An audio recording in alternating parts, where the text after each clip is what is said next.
Hello everyone, welcome back to Alkaline Hydroxide 784, and today in the chemistry series, we're gonna look at hydrocarbons, which is 11.3 in the organic chemistry topic.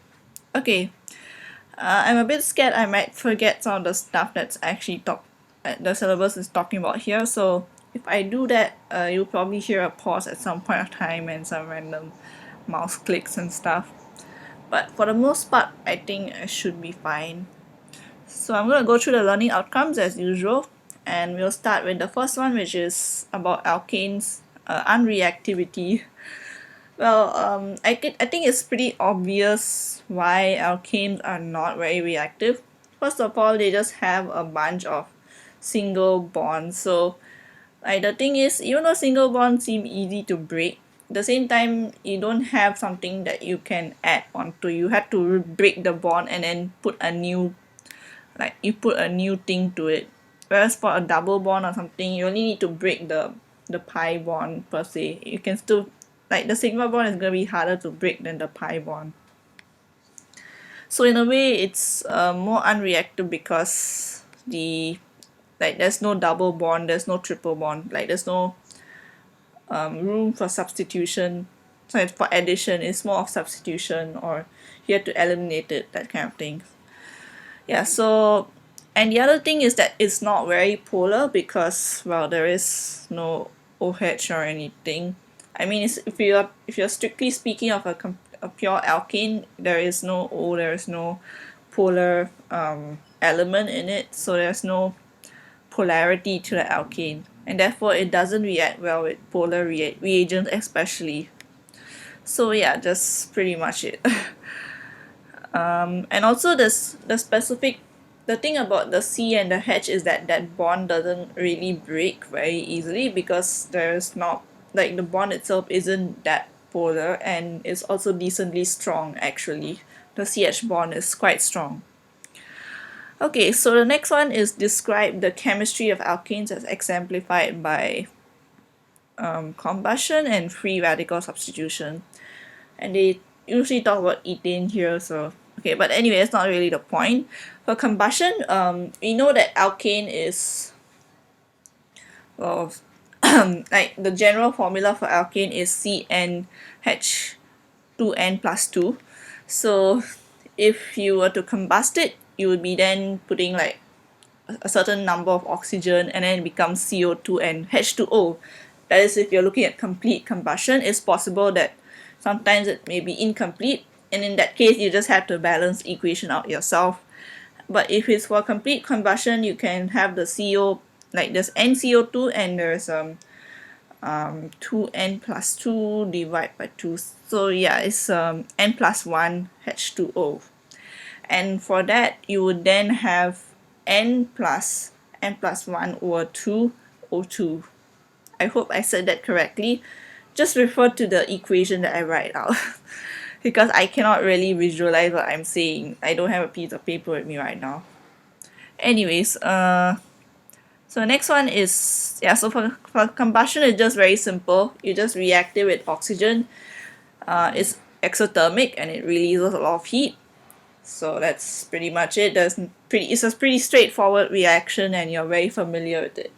And yeah, like it releases a lot of energy because of the strong CH bond that you're breaking with the help of some oxygen and some initial heat to, kickstart the reaction. Okay, so for the next one, which is more interesting, the free radical substitution.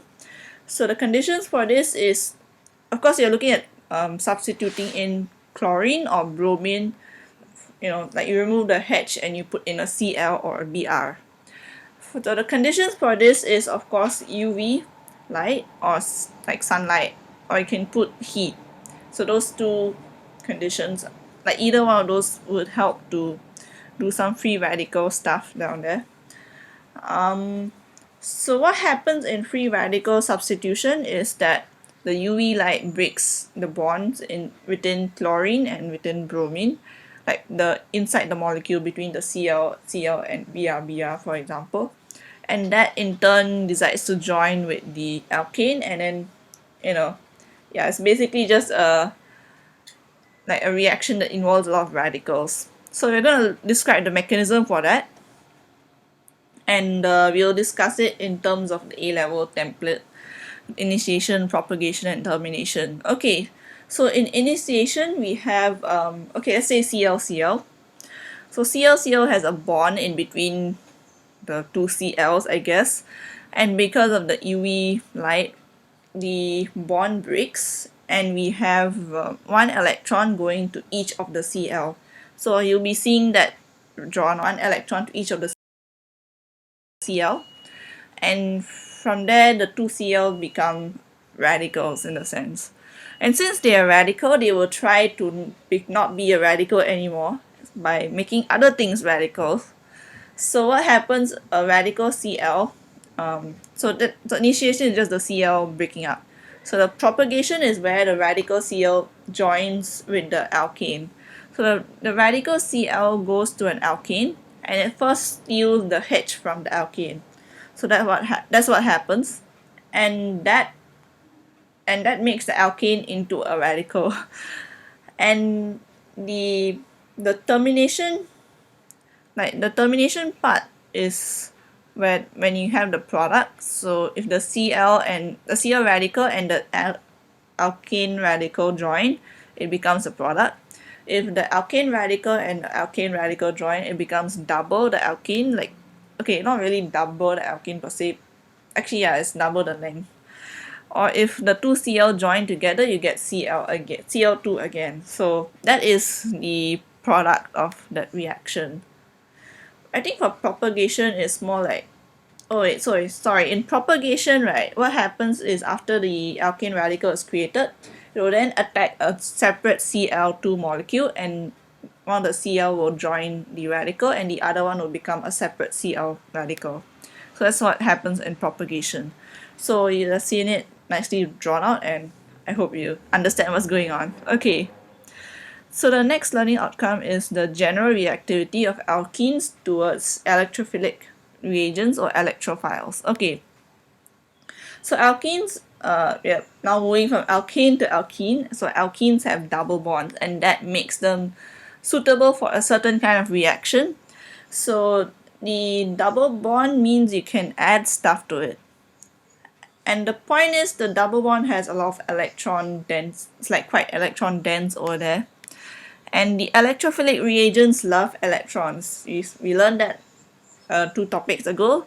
So electrophile means that they like the electron. And therefore electrophilic reagents will want to attack the double bond because it's electron rich, and it will want to take the electron away from the double bond.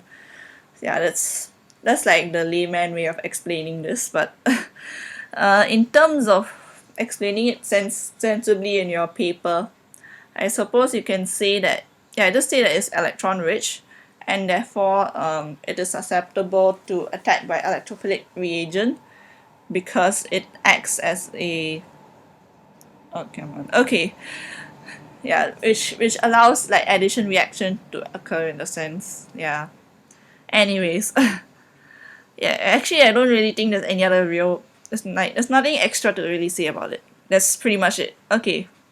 So the next one is describe the chemistry of alkenes as exemplified, and yeah, a bunch of reactions below. So first reaction is electrophilic addition. Okay, great. So we have something to start with. So electrophilic addition. So we have a possible addition of water, hydrogen halides, and halogens. So for electrophilic addition, we have a mechanism as well. Yeah, but before we go there, you'll see what exactly occurs for each of these products. So in terms of water, you get H and OH, so it becomes alcohol. If you use hydrogen halide, you get the H and the halide. If you use a halogen, then you get both, both of the halogens attaching to it. So there's actually conditions for all of them. I don't remember the exact conditions.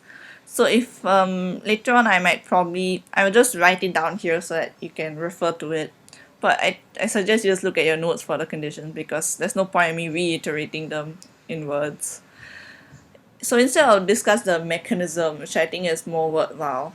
So for electrophilic addition, what occurs is if you're looking at bromine, let's say, for bromine you first have the bromine, it can just randomly be more,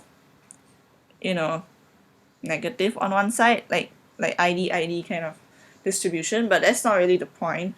The point is that two of the electrons will go to one bromine, and one of the electron from the double bond, one of it will go to bromine, and this is because the yeah like the bromine, like the more positive bromine will be like the electrophile and join the double bond, and the other one becomes the bromine 2 minus kind of thing. Wait, not really 2 minus, bromine minus.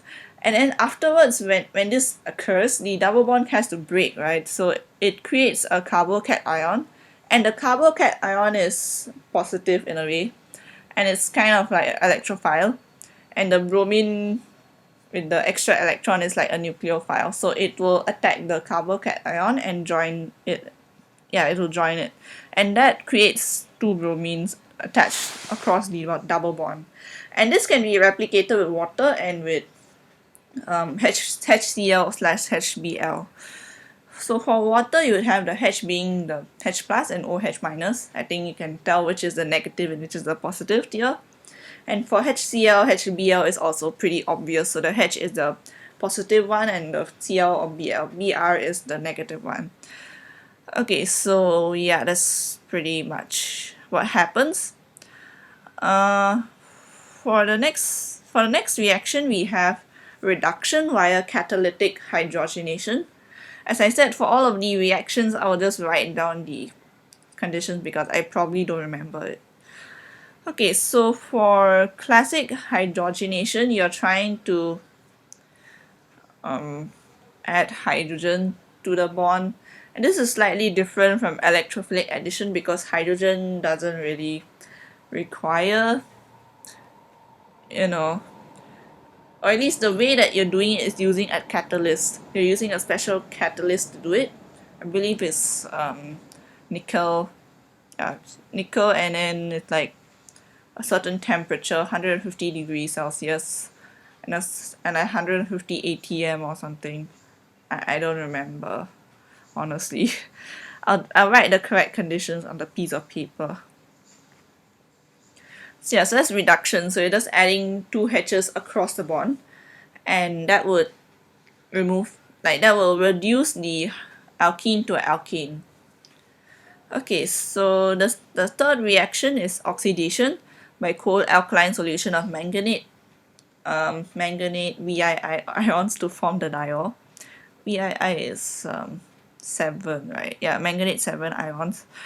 So what this is you're oxidizing the alkene to diol, which is alcohol with 2 OH groups. And this is cold and alkaline, so you use NaOH, and it's ice water, I think, that kind of temperature. And of course we have the KMnO4, and yeah, that's you kind of, that's what happens in the that's the conditions that you require for the reaction. And what this does is it doesn't oxidate it fully, so you only get OH groups on the across the alkene, and it doesn't become like a ketone or something.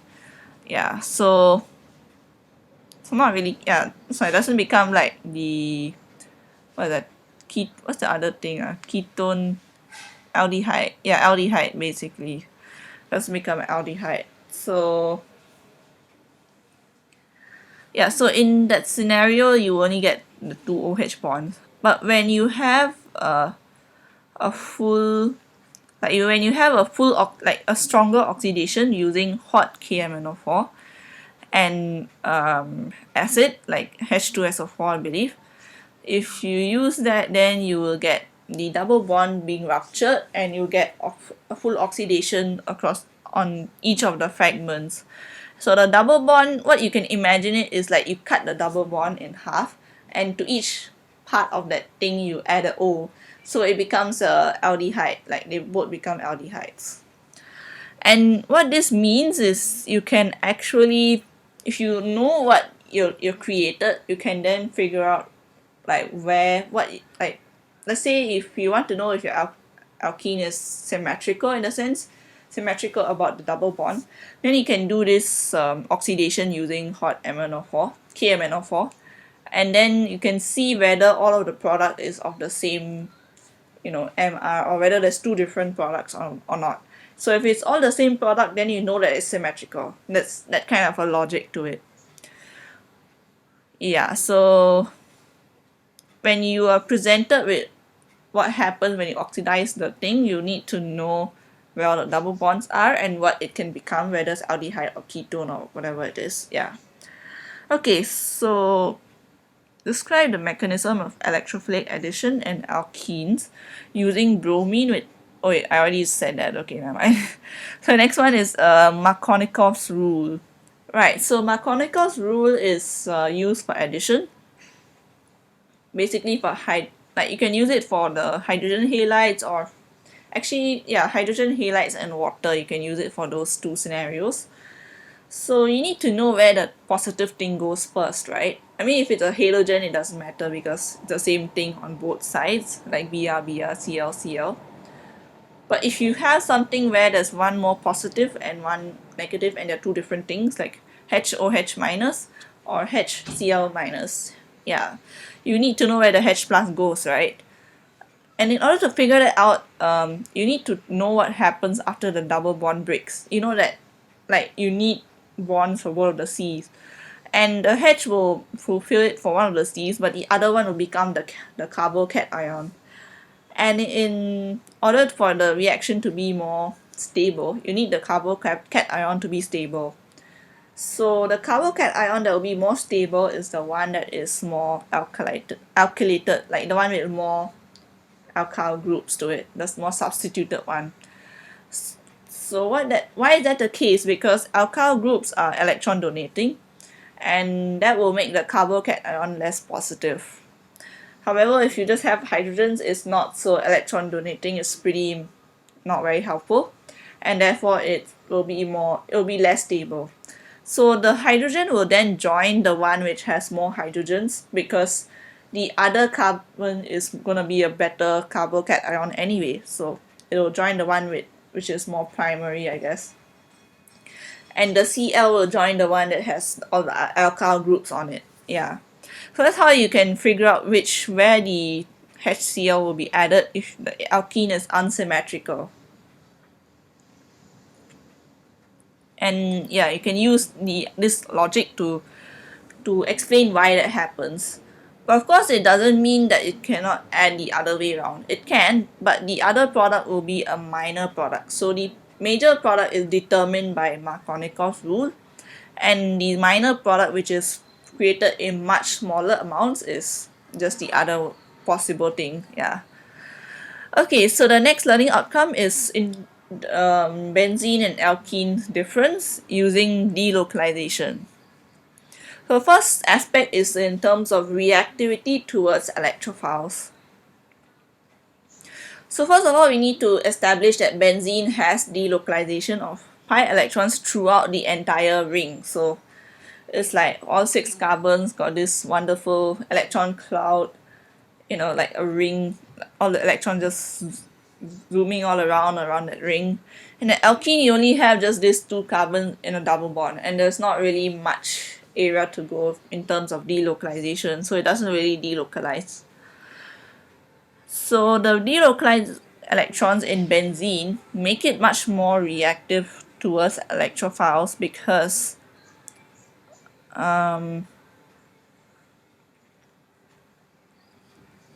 wait, yeah.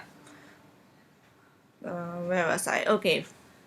So the benzene and alkene reactivity towards electrophiles, the benzene will be much more reactive because it is much more electron dense, and the delocalized electrons make it like more, what can I say? It's more it's a more of a nucleophile because of that. Like the electrons are kind of free. compared to the alkene. And the preference of benzene to undergo substitution rather than addition reaction. Well, substitution means that you replace the hydrogen with another thing. Addition means that you have to break the benzene. Like, because the benzene doesn't have like double bond per se. It's like something that's in between a single and a double bond for all of the carbons. So you can't really add anything to it because it will no longer be a benzene if you added something to it. Each of the carbon only has one hydrogen left to spare. It cannot add extra things into it. Like adding it would kind of disrupt the benzene structure, and that would be really hard to do because benzene is quite stable. So it's a very stable molecule compared to the alkene. And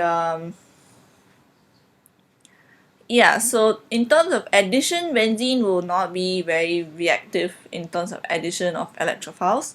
But for substitution, it will definitely be, somewhat, yeah, to be somewhat to attract all the electrophiles towards it.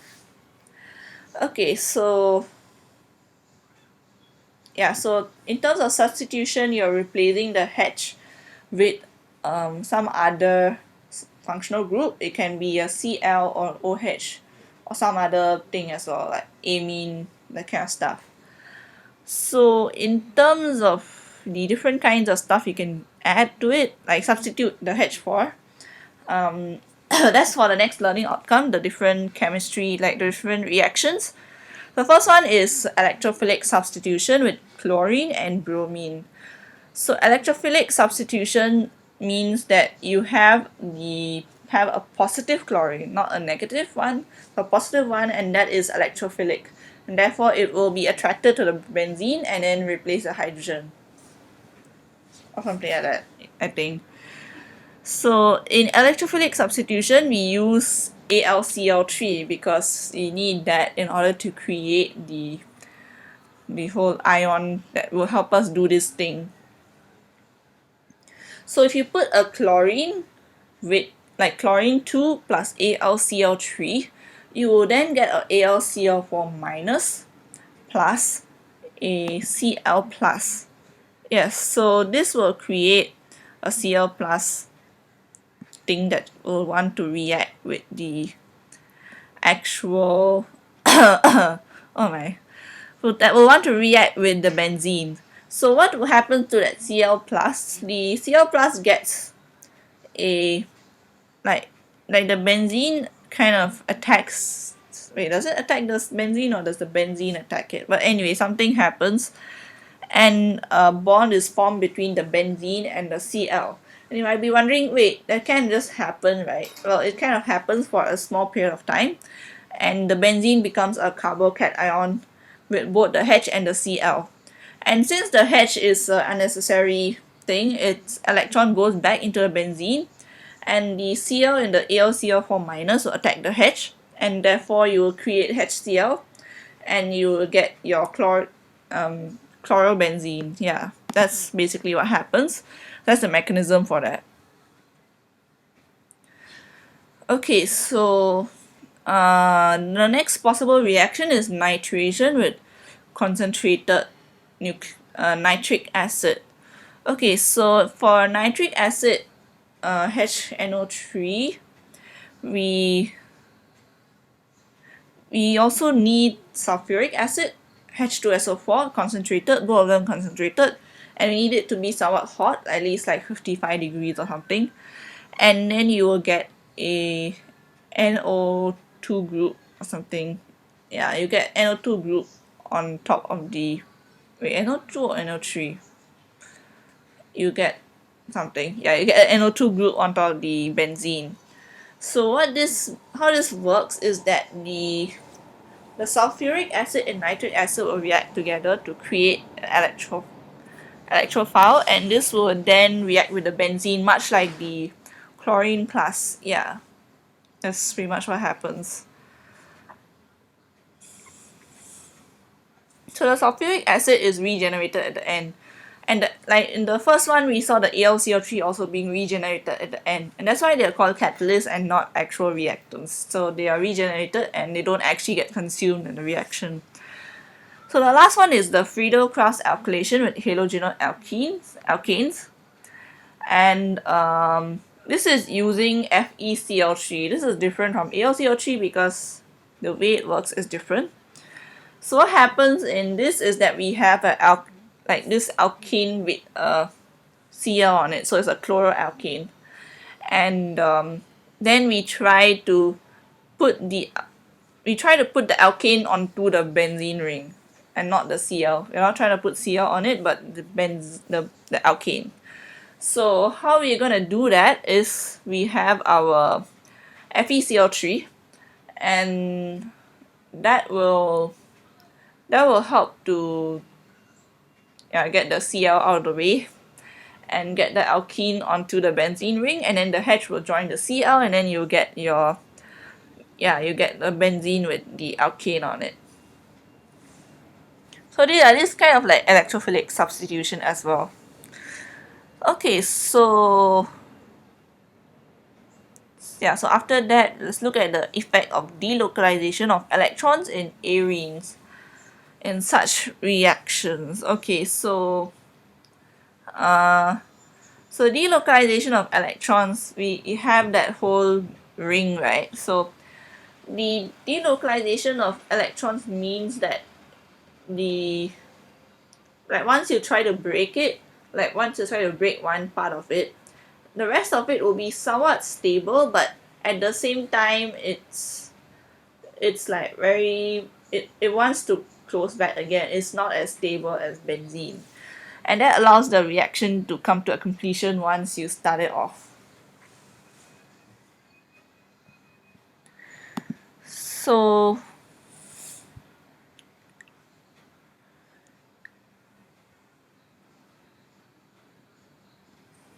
like the delocalization of the electrons also allows it to actually do this whole reaction to begin with, a sense.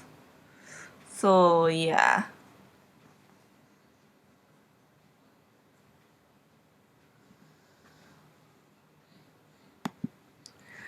Okay, so what's the next one? Describe the chemistry of the alkyl side chain of benzene ring as exemplified by the following reactions of methyl-benzene.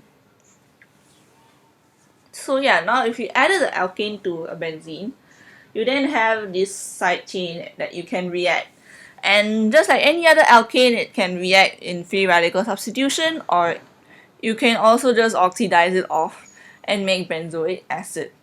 The reason why that works is because I kind of forgot why it works.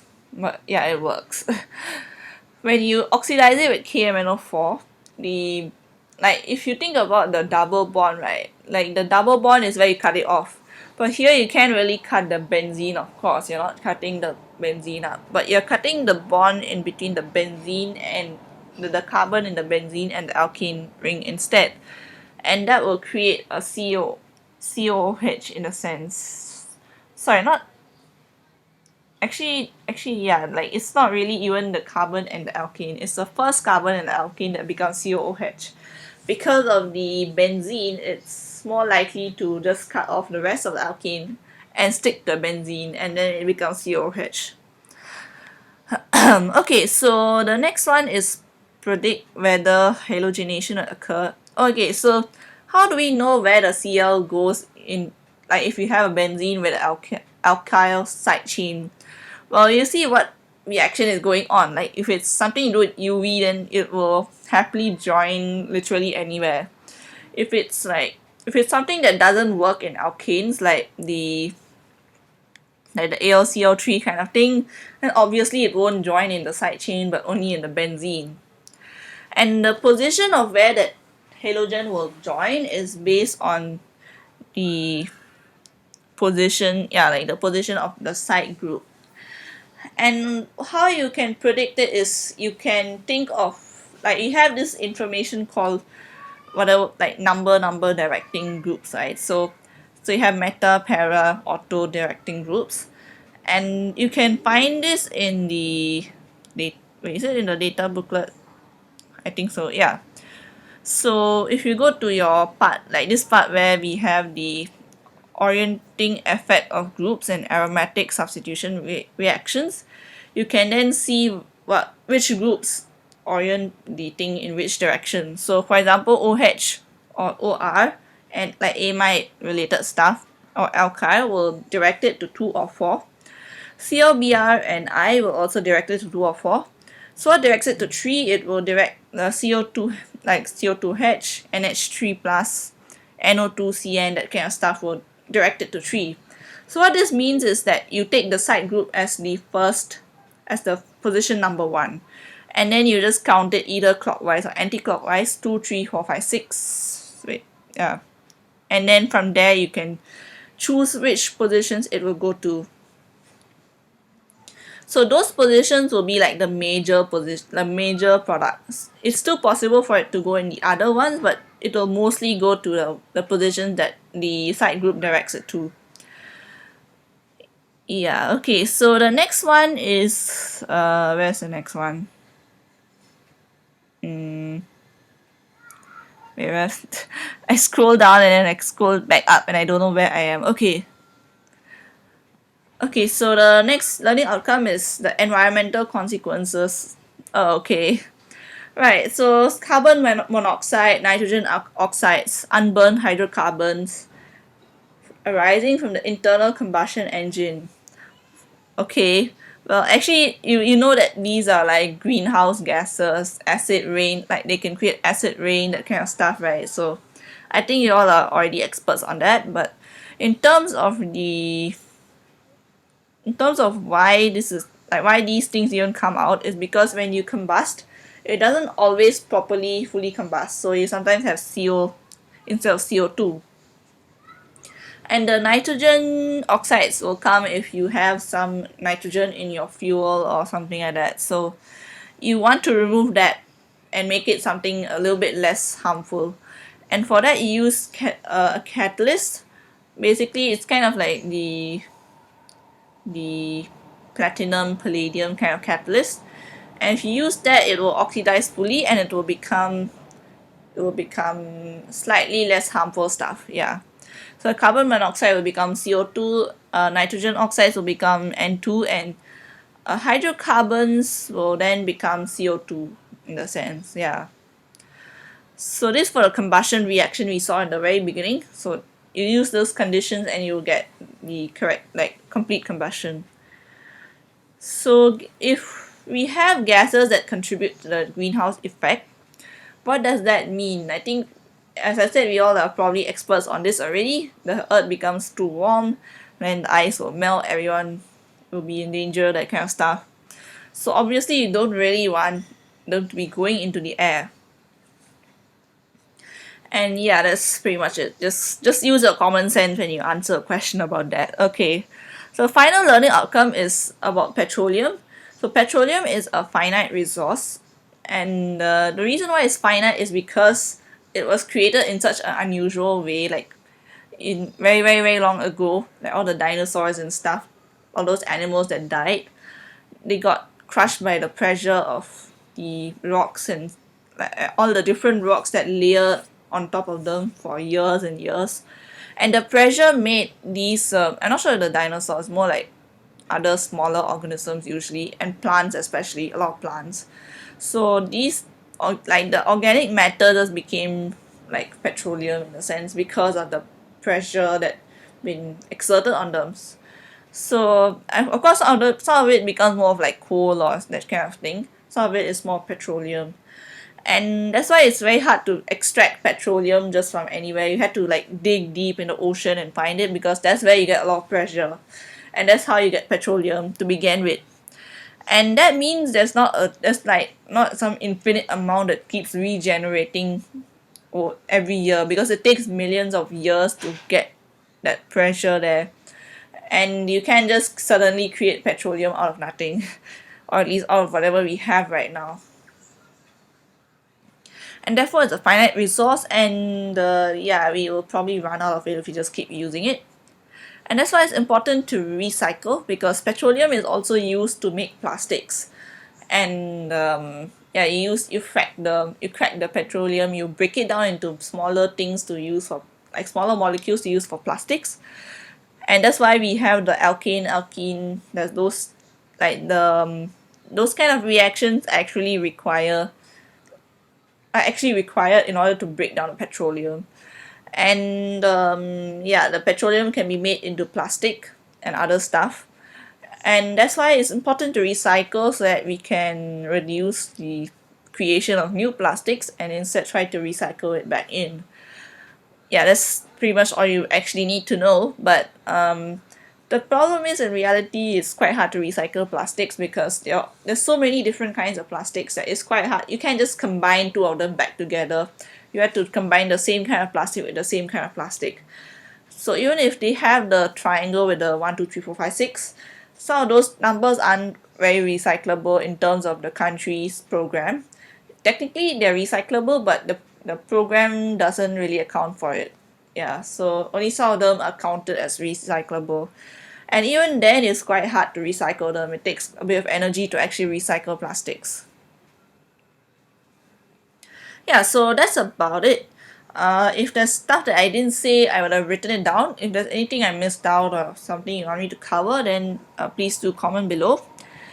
Yeah, I think that's the end of the video. If you found this video useful, please press the like button and subscribe. And with that, I would like to say thank you and bye!